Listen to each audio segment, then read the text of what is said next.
The terror attack in Boulder, Colorado, has underscored the extreme dangers posed to our country by the entry of foreign nationals who are not properly vetted, as well as those who come here as temporary visitors and overstay their visas. We don't want them. In the 21st century, we've seen one terror attack after another carried out by foreign visa overstayers from dangerous places all over the world. And thanks to Biden's open door policies, today there are millions and millions of these illegals who should not be in our country. In my first term, my powerful travel restrictions were one of our most successful policies, and they were a key part of preventing major foreign terror attacks on American soil.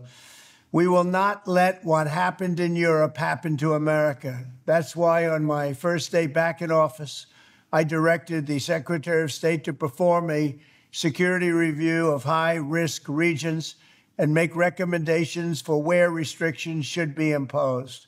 Among the national security threats their analysis considered are the large-scale presence of terrorists, failure to cooperate on visa security, inability to verify travelers' identities, inadequate record-keeping of criminal histories, and persistently high rates of illegal visa overstays, and other things.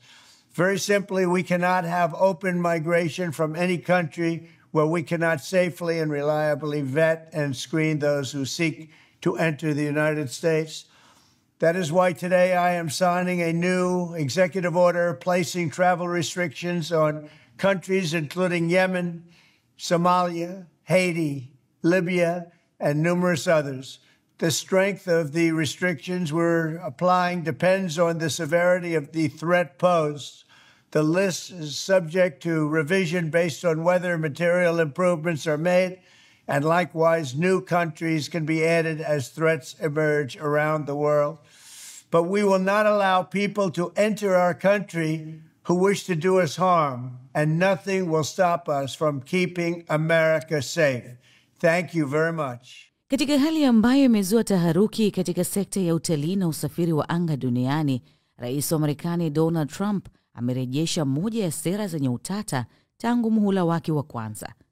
Tangazo jipya lililotiwa saini Jumatano jioni linatekeleza marufuku ya kina ya kusafiri inayolenga raia kutoka zaidi ya nchi 12 na kuzua hofu ya kutengwa kimataifa, mkanganyiko wa kisheria na usumbufu mkubwa wa soko. Rais wa Marekani Donald Trump amewapiga marufuku raia kutoka mataifa 12 dhidi ya kuingia nchini Marekani, na miongoni mwa mataifa hayo ni pamoja na Afghanistan, Burma, Chad, Jamhuri ya Kongo, Equatorial Guinea, Eritrea, Haiti, Iran, Libya, Somalia, Sudan, Yemen na Syria. Vyombo vya habari vya nchini Marekani vimeripoti taarifa hiyo vikiwanukuu maafisa wa utawala wa Trump siku ya Jumatano. Marufuku hiyo pia ya kusafiri ni sehemu ya juhudi zinazoendelea za Trump za kulinda mipaka ya Marekani na kuwalinda raia dhidi ya vitisho vinavyoweza kutokea.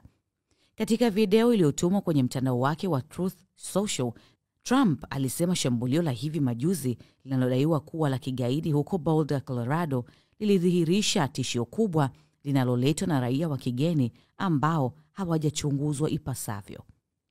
Amri yake ya utendaji ilisisitiza haja ya kuzuia watu binafsi kuingia Marekani ambao wanaweza kuhatarisha usalama, ikiwa ni pamoja na wale wanaohusika na ugaidi, vikundi vya chuki au shughuli za uhalifu. Hii si mara yake ya kwanza kwa Trump kutangaza marufuku hiyo, kwani katika awamu yake ya kwanza Trump aliwazuia watu kutoka mataifa 7 yenye Waislamu wengi kuingia nchini Marekani, lakini hatua hiyo ilibatilishwa na mtangulizi wake Joe Biden mnamo mwaka 2021, akisema imelitia doa taifa hilo pindi tu alipoingia madarakani.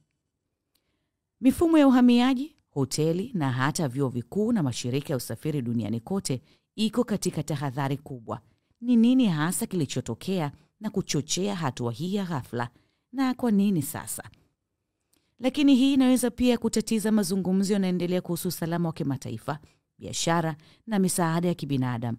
Wakati balozi zikitoa taarifa na maandamano kuanza kuongezeka, sekta ya utalii ikitazamwa kuwa inaweza kuathiriwa na sifa mbaya ya muda mrefu, bado iko kwenye tahadhari. Aidha, raia wa mataifa mengine 7 ikiwemo Burundi, Cuba, Laos, Sierra Leone, Togo na Venezuela watawekewa zuio la kiwango fulani za kushughulikia masuala yanayoipa wasiwasi Marekani, imeripoti CBS.